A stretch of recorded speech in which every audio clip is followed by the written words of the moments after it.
Union Test Preps, Practice Test for the ServSafe Manager Exam, Part 2. There will be a brief pause after answer choices are given. This is a great time to pause the video to solve. Question 1. Tiffany took a case of raw chicken from the cooler and placed it on the prep table. Then she took a long phone call, followed by a long lunch break. This scenario is an example of what risk factor? A. Cross-contact. B. Cross-contamination. C. Poor personal hygiene. D. Time-temperature abuse.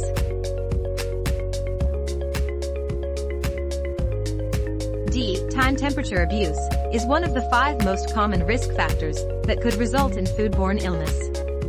When foods are at room temperature too long, or aren't held or stored at the proper temperature, this can result in accelerated bacterial growth, which can lead to foodborne illness. When Tiffany removed raw chicken from cold storage and placed it at room temperature for an extended time, the raw chicken experienced time-temperature abuse. Question 2. Sautéed shrimp with a lemon dill sauce would be a dangerous dish to serve to a customer who had what? A. A compromised immune system. B. A crustacean shellfish allergy. C. A tree nut allergy. D. An intolerance to dairy. A sautéed shrimp dish would be dangerous if served to a customer who had B. A crustacean shellfish allergy. Crustacean shellfish, such as shrimp, crab, and lobster, are part of the Big 8 allergens list of most common food allergens. Managers and staff must be aware of the items on this list and menu items that contain them to help keep allergic guests safe. Question 3. Tony is taking his lunch break. In which food service area is it acceptable for Tony to eat?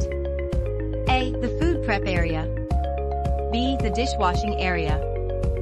C. The break area. D. The pantry storage area. Saliva contains pathogens, so eating, drinking, smoking, or chewing gum could pass pathogens to a food service worker's hands or other surfaces. Anyone working in a food service facility should never eat, drink, smoke, or chew gum while preparing or serving food, while working in the prep area, or while working in the dish area where items are being cleaned. A designated area such as C, the break area, is the only appropriate place to eat lunch. Question 4. If the milk you ordered is cooled to 41 degrees Fahrenheit, or below, within 4 hours, it can be received at what temperature? A. 45 degrees Fahrenheit. B. 48 degrees Fahrenheit. C. 50 degrees Fahrenheit. D. 55 degrees Fahrenheit. Temperatures should be monitored when foods are delivered to your facility, and certain items must meet certain criteria. Milk can be received at A. 45 degrees Fahrenheit, or lower as long as it is cooled to 41 degrees Fahrenheit, or lower, within 4 hours of delivery.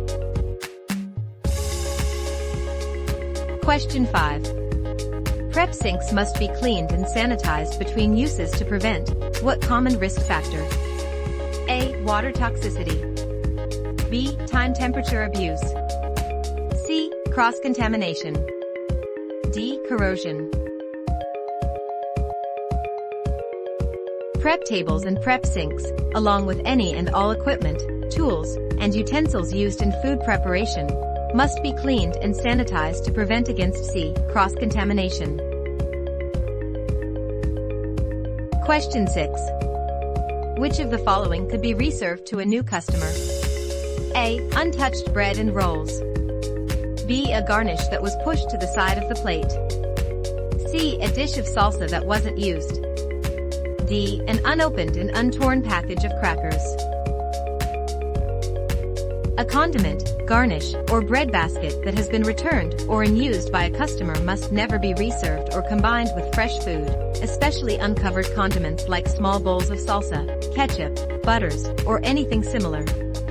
The only items that may be reserved are packaged foods like D, an unopened and untorn package of crackers. bottled ketchup, mustard, and other condiments may be reserved as long as they are closed when not in use. Question 7. Who has permission to access the chemical sanitizers in a food service facility?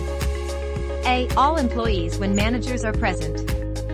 B. All employees at all hours of operation. C. Upper-level employees at all hours of operation. D. All employees who are trained to work the dish area. Chemical sanitizers include iodine, chlorine, and quaternary ammonium compounds, also known as quats. All chemical sanitizers are state and federally regulated. Equipment, tools, utensils, and flatware must be sanitized, and if your food service facility uses chemical sanitizers, then B. All employees at all hours of operation must have access to them. Question 8. Which of the following is not true when cleaning up after someone who has been sick? A. One employee per shift must be designated to handle the cleanup. B. Your operation must have written procedures for the cleanup. C. Someone getting sick could spread norovirus. D. Your operation must train employees on specific cleanup protocols. Cleaning up vomit and diarrhea correctly helps control the potential spread of norovirus, and your facility must have written procedures with specific steps employees must follow to minimize possible contamination to surfaces, food items, customers, and other staff. A. One employee must be designated to handle the cleanup is the correct choice, because all staff should be trained on the protocols, not just one staff member per shift. Question 9. People who carry pathogens and infect others without ever having gotten sick themselves are known as what? A. Contaminants. B. Carriers. C. Hosts. D. Compatibles. Some illnesses may cause an infected person to infect others before showing any symptoms, or ever getting sick themselves. These people are known as B. Carriers. Depending on the illness, a carrier may infect someone days or weeks before they know they're sick themselves, or days or weeks after their symptoms have subsided. Therefore, food service operations must be aware of how food becomes contaminated, including the ways a food handler can contaminate food with their own actions. Question 10. Which of the following helps prevent cross-contamination? A. Washing and rinsing a knife immediately before slicing fresh strawberries. B. Wiping prep tables with a dry cloth before and after use. C. Buying chopped bell peppers instead of chopping them in-house. D. Preparing salad ingredients at the same time, including the raw chicken. Cross-contamination happens when pathogens are passed from one food or item to another.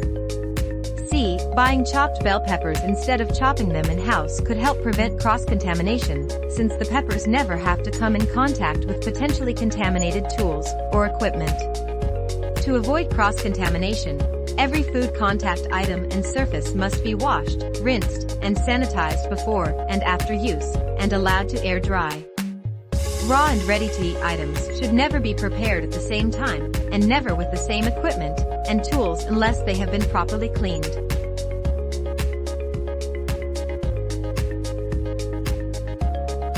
Looking for more study help? Get additional practice tests, study guides, and flashcards for the ServSafe exams at uniontestprep.com.